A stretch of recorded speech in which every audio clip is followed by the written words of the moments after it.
Praise the Lord. ஆண்டவருடைய பரிசுத்த நாமத்திற்கு மகிமையுண்டாவதாக. இந்த காலை வேளையில், இந்த நாளிலே பலவிதமான சந்தேகங்களினால் குழம்புகிற தம்முடைய பிள்ளைகளோடு கூட இந்த வார்த்தைகளை பேசும்படி அன்போடு கேட்டுக்கொள்கிறேன்.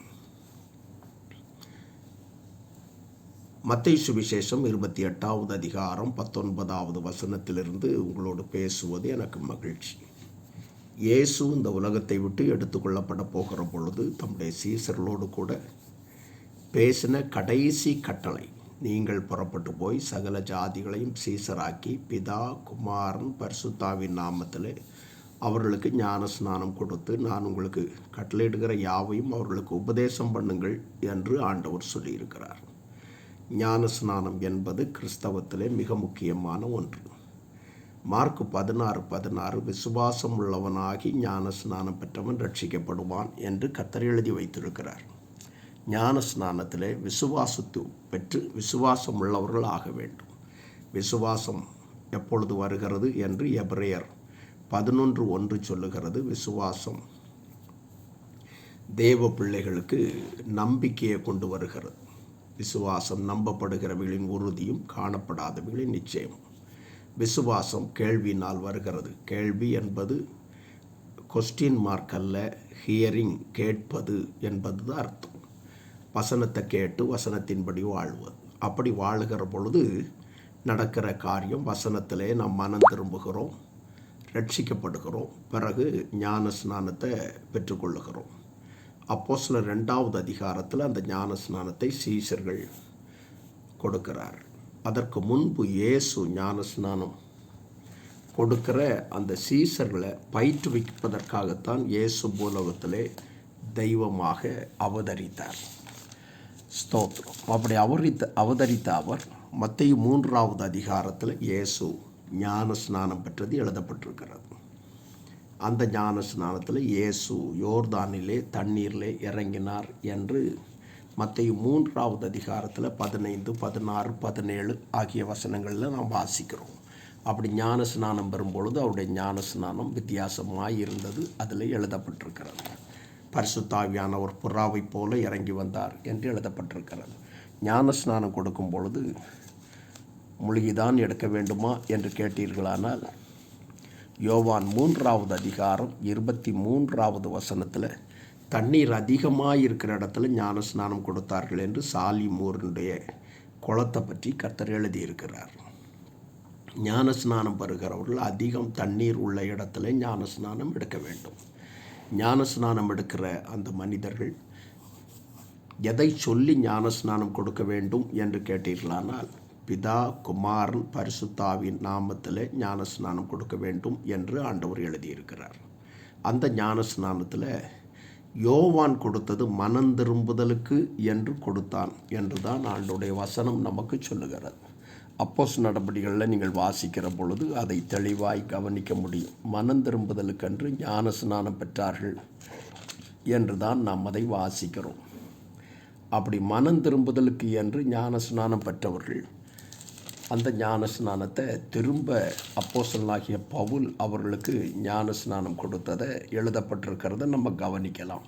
அப்போஸ்தலர் 19வது அதிகாரம் 2வது 3வது வசனத்திலே, அப்படியானால் நீங்கள் எந்த ஞான ஸ்நானத்தை பெற்றீர்கள் என்றான். அதற்கு அவர்கள் யோவான் கொடுத்த ஞான ஸ்நானம் பெற்றோம் என்றார்கள். அப்பொழுது பவுல், யோவான் தனக்கு பின் வருகிறவராகி இயேசுவில் விசுவாசிகளாக இருக்க வேண்டும் என்று ஜனங்களுக்கு சொல்லி மனம் திரும்புதலுக்கு ஏற்ற ஞான ஸ்நானத்தை கொடுத்தானே என்றான். அதை கேட்ட பொழுது பவுல் அவர்கள் மேல் கைகளை வைத்தபோது, அதை கேட்ட பொழுது இயேசுவின் கர்த்தராகிய இயேசுவின் நாமத்திலே ஞான ஸ்நானம் பெற்றார்கள். இப்பொழுது இயேசுவின் நாமத்தில் என்கிற ஒரு காரியம் சொல்லப்பட்டு வருகிறது. அந்த இயேசுவின் நாமத்தில் ஞான ஸ்நானம் என்பதை குறித்த விளக்கம் நமக்கு வேண்டும், கவனிக்க வேண்டும். இயேசு கிறிஸ்து உலகத்தை விட்டு எடுபட்டு போகிற பொழுது பிதா குமாரன் பரிசுத்தாவின் நாமத்தினாலே ஞான ஸ்நானம் கொடுங்கள் என்று மத்தேயு 28:19 சொல்லியிருக்க, சீசர்கள் இயேசுவின் நாமத்தில் என்று சொல்லுகிற அந்த வார்த்தை பயன்படுத்தப்பட்டிருப்பது ஏன் என்று கவனிக்க வேண்டும். அப்போஸ்தலர் நடபடிகள் 2வது அதிகாரத்தில் நாம் வாசிக்கிற பொழுது பேதுரு ஞான ஸ்நானம் கொடுக்கிறார். ஒரே நாளையில் 3000 பேர் அந்த ஞான ஸ்நானத்தை பெறுகிறார்கள். அந்த ஞான ஸ்நானத்தை பெறும் பொழுது கவனிக்க வேண்டிய அற்புதமான வார்த்தை அதில் இருக்கிறது. அந்த வார்த்தை இயேசு என்கிற வார்த்தை முக்கியப்படுத்துவதற்காக எழுதப்பட்டதே அன்றி வேறொரு வித்தியாசமான வார்த்தை அதில் இல்லை. இயேசுவை பற்றிய முக்கியமான காரியத்தை அதிலே தெளிவுபடுத்துகிறார். நாம் அதை கவனிக்கிறோம். அதிலே பேதுரு அவர்களுக்கு பாவ மன்னிப்புக்கு என்று இயேசு கிறிஸ்துவின் நாமத்திலே ஞான ஸ்நானம் பெற்றுக்கொள்ளுங்கள் என்று சொன்னான். இயேசு கிறிஸ்துவின் நாமம் என்பது அன்றைக்கு பிரசங்கிக்கப்படக்கூடாது என்கிற கட்டாயம் அவர்களுக்குள்ளே இருந்தது. இயேசுவை பற்றி யாராகிலும் பிரசங்கித்தால் அவர்கள் தண்டிக்கப்படுவார்கள் என்கிற நிலை இருந்ததினாலே தான் அவர்கள் மார்க்குவினுடைய வீட்டு மேல் மாடியிலே அவர்கள் மறைந்து பயந்து ஒழித்து கொண்டிருந்தார்கள். எனவே தான் அவர்கள் இயேசுவை பிரசங்கிக்கக்கூடாது என்று சொல்லுகிற அந்த சட்டத்திற்கு மீறி பரிசுத்தாவின் அபிஷேகம் வந்த பொழுது பயந்திருந்த அந்த பயம் மாறி தைரியம் கொண்டு இயேசுவையே பிரசங்கித்தார்கள். அப்போஸ்தலர் நடபடிகளில் எதை சொன்னாலும் இயேசுவின் நாமம், கர்த்தராகிய இயேசுவின் நாமம் என்று சொல்ல காரணம் இயேசுவை பிரசங்கிக்கக்கூடாது என்கிற வார்த்தையினாலே அல்லாமல் அவர்கள் கடைசியாய் பெற்ற கட்டளை இயேசுவின் நாமத்தில் என்றல்ல, பிதா குமாரன் பரிசுத்தாவின் நாமத்திலே என்கிறது நமக்கு மத்தேயு சுவிசேஷம் தெளிவாகிறது. கிறிஸ்தவத்தை ஸ்தாபித்த கிறிஸ்தவத்தின் அஸ்திபாரமான இயேசு சொன்னதை கடைபிடிப்பது தான் உண்மையான கிறிஸ்தவர்களின் ஜீவிதம். இப்போது 1 யோவான் 2வது அதிகாரம் 22-23 நீங்கள் வருகிற பொழுது பிதாவையும் குமாரனையும் மறுதலிக்கிறவனே அந்தி கிறிஸ்து என்று எழுதியிருக்கிறத நீங்கள் கவனிக்கலாம். பிதாவையும் குமாரனையும் மறுதலிக்கிற ஒரு மனிதர்கள் அந்தி கிறிஸ்துவனுடைய கூட்டத்திலே சேர்க்கப்படுகிறார்கள். அந்தி கிறிஸ்துவாகத்தான் அவர்கள் கணக்கிடப்படுகிறார்கள். அந்த அந்தி கிறிஸ்துவாக கணக்கிடப்படுகிற மனிதர்கள் என்ன செய்கிறார்கள் என்றால், ஒன்றில் பிதாவை சொல்லுவார்கள் அல்லது இயேசுவை சொல்லுவார்கள். பிதாவைக்கிறவர்கள் ஜெகோவா விட்னஸ் என்கிற குழுவினர், இயேசுவை சொல்லுகிறவர்கள் ஒன்லி ஜீசஸ் என்கிற குழுவினர். இந்த 2 குழுவினரும் பிதாவையும் குமாரனையும் மறுதலிக்கிறார்கள். இவர்கள் பிதாவை மட்டும் சொல்லுகிறார்கள், குமாரனை மறுதலிக்கிறார்கள். அவர்கள் பிதாவை மறுதலிக்கிறார்கள், குமாரனை ஏற்றுக்கொள்ளுகிறார்கள். இவர்கள் 2 பேரையுமே ஆண்டவர் அந்தி கிறிஸ்து என்கிற அந்த நிலையிலே தான் கர்த்தர் ஞாபகப்படுத்துகிறார். அன்பானவர்களே, இந்த 2 பேரையும் மறுதலித்து விடக்கூடாது என்பதற்காக தான் இயேசு கிறிஸ்து பிரசங்கிக்கிற பொழுது பிதாவையும் குமாரனையும் பரிசுத்தாவியானவரையும் ஞாபகப்படுத்தினார் என்பதை மறந்துவிடக்கூடாது. இது ஒரு முக்கியமான ஒரு காரியம் என்பதை நாம் மறந்துவிடக்கூடாது. காரணம் என்ன? பைபிளில் 1 யோவான் 5வது அதிகாரம் 7வது வசனத்திலே பரலோகத்திலே நம்மை குறித்து சாட்சியிடுகிறவர்கள் 3: பிதா, வார்த்தை, பரிசுத்தாவி. வார்த்தை என்கிற அந்த வார்த்தை யோவான் சுவிசேஷம் 1வது அதிகாரத்தில் அந்த வார்த்தையை இயேசுவுக்குள் சொல்லுகிறதை நம்ம கவனிக்க முடியும். அந்த வார்த்தை மாமிசமாகி கிருபையினாலும் சத்தியத்தினாலும் நிறைந்தவராய் நமக்குள்ளே வாசம் பண்ணுகிறார். அந்த வார்த்தையை தெளிவாய் சொல்லியிருக்கிறது. இது பூமியிலே சாட்சியிடுகிற, பரலோகத்திலே சாட்சியிடுகிற 3 என்று இருக்கிறது. இந்த 3 ஒன்றாயிருக்கிறார்கள் பூலோகத்திலே என்கிற வார்த்தையை நீங்கள் கவனிக்க வேணும். அன்பானவர்களே, இந்த 3 பேரையும் நாம் ஒன்றாகத்தான் பூலோகத்திலே கவனிக்க வேண்டும். இவர்களை பிரித்து கவனிப்பது வித்தியாசமானது. அப்போ இயேசுவின் நாமத்தில் என்று சொல்லப்பட்டிருக்கிறதே, இயேசுவின் நாமத்தில் எப்படி கொடுத்தார்கள் என்று கவனித்தீர்களானால், ஒரு கல்யாண வீட்டுக்கு போகிறோம் அப்படின்னா, சாப்பிட்டீங்களா அப்படின்னு கேட்டால் ஆமாம் சாப்பிட்டோம். அதுக்கு டெஃபினிஷனாக சோறு, சாதம், கறி, கூட்டு எல்லாம் டெஃபினிஷன் சொல்ல வேண்டியதில்லை. சாப்பிட்டோம் அப்படின்னு சொல்கிறது தான் விசேஷம். சாப்பிட்டுட்டோம் அப்படின்னா எல்லாம் சேர்ந்தவைகள் என்பது அர்த்தம். இயேசுவின் நாமத்தில் சீசர்கள் கொடுத்தார்கள் என்பது இயேசு சொன்ன பிதா, குமாரன், பரிசுத்தாவின் நாமத்தில் தான் என்பதை மறந்துவிடக்கூடாது. இதை கர்த்தரா இயேசு கிறிஸ்துவின் நாமத்தில் என்று சொல்லுகிறதுனால வித்தியாசம் வந்து விடுகிறது. அப்படி அல்ல.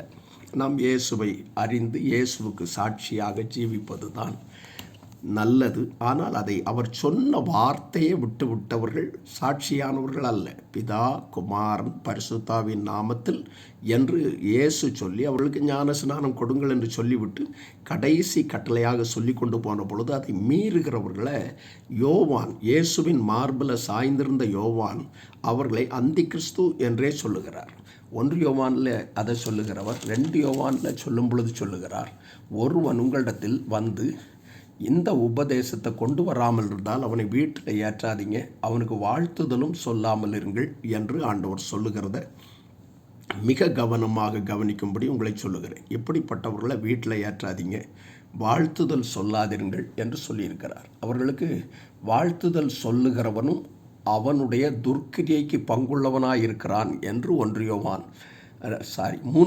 யோவான் 11வது வசனத்தில் நம்ம அதை வாசிக்கிறோம். ஆதலால் இவர்களை ஏற்றுக்கொள்வதும் வாழ்த்துதல் சொல்வதும் கூட தவறு. அப்படி செய்தால் அவர்கள் துர்க்கரியில் நீங்களும் பங்கு கொள்கிறீர்கள் என்று ஆண்டோடைய வசனம் சொல்லுகிறது. ஆதலால் இப்படிப்பட்ட துர்க்கிரியைக்கு நாம் நீங்களாகி இருப்பது மிகப்பெரிய விசேஷம். ஞான ஸ்நானம் பெற்றுக்கொள்ளுகிறவர்கள் பாவத்துக்கு செத்து நீதிக்கு பிழைக்கிறார்கள் என்று ரோமர் 6வது அதிகாரம் 2வது வசனம் சொல்லுகிறது. கிறிஸ்துவுடனே மரிக்கிறது ஞான ஸ்நானத்திற்கு அடையாளம்.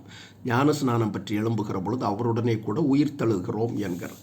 உயிர்த்தெழுகிற பொழுது பழைய சுபாவங்கள் மாற வேணும், பழைய சிந்தை மாற வேணும். அதற்கேற்ற நல்ல உபதேசங்கள் உள்ள நல்ல சத்தியம் அடங்கிய சபையில் கர்த்தருக்கு சாட்சியாய் நின்று வசனத்தின்படி ஜீவிக்க வேண்டும். ஞான ஸ்நானம் பெற்றவர்கள் பலர் சாட்சியாய் இல்லாததினாலே ஞான ஸ்நானம் ஒரு சரியான உபதேசமாக மக்கள் மத்தியிலே கணக்கிடப்படவில்லை. ஞான ஸ்நானம் என்பது சபையிலே சேர்க்கிறதல்ல, தேவனோடு கூட பண்ணுகிற உடன்படிக்கை. மணவாட்டியாகிய சபை மணவாளனோடு பண்ணுகிற உடன்படிக்கை தான் ஞான ஸ்நானம். எனவே தங்களுக்கு கேடு உண்டாகும்படி தேவனுடைய ஆலோசனையை தள்ளி போட்டார்கள் என்று வேதம் நமக்கு சொல்லுகிறது. எனவே வேதத்தின் ஆலோசனையை தள்ளி போடாமல் வசனத்திற்கு கீழ்ப்படிந்து சத்தியத்தை அறிந்து கொண்டு சாட்சியாய் ஜீவிக்க வேண்டும் என்பது முக்கியம். யோவான் 3வது அதிகாரத்தில் 5வது வசனம், ஒருவன் ஜலத்தினாலும் ஆவினாலும் பிறவாவிட்டால் தேவனுடைய ராஜ்யத்தில் பிரவேசிக்க மாட்டான் என்று வசனம் சொல்லுகிறது. எனவே ஞான ஸ்நானம் பெற்றுக்கொள்ள வேண்டும். பழைய ஏற்பாட்டில் உள்ளவர்கள் அவர்கள் செங்கடலில் மூழ்கி ஞான ஸ்நானம் பெற்றார்கள் என்று 1 கொரிந்தியர் 10வது அதிகாரத்திலே நம்ம வாசிக்கிறோம். அப்போ பழைய ஏற்பாட்டு காலத்தில் உள்ள ஞான ஸ்நானத்திலும் அவர்கள் செங்கடலுக்குள் இறங்கினார்கள், மேகம் அவர்களுக்கு மேலே இருந்தது, அவர்கள் ஞான ஸ்நானம் பெற்றார்கள். புதிய ஏற்பாட்டு காலத்தில் இயேசு இப்பொழுது இடம் கொடு, இப்படி எல்லா நிதியும் நிறைவேற்றுவது நமக்கு ஏற்றதாக இருக்கிறது என்று மாதிரியான சாட்சி நிறைந்த ஒரு ஸ்நானத்தை கர்த்தர் கற்றுக் கொடுத்ததை நாம் கவனிக்கிறோம். ஞான ஸ்நானம் பெற்று சாட்சியாய் ஜீவித்து ஆண்டவருக்கு பிரியமான வாழ்க்கை வாழுகிறதான் உத்தமமானது. அப்போஸ்தலர் நடபடிகள் 2வது அதிகாரத்தில் அவர்கள் ஞான ஸ்நானம் பெற்றார்கள். ஞான ஸ்நானம் பெற்றவர்கள் சபையிலே சேர்க்கப்பட்டார்கள். 2:47 அப்போஸ்தலர் 2:47.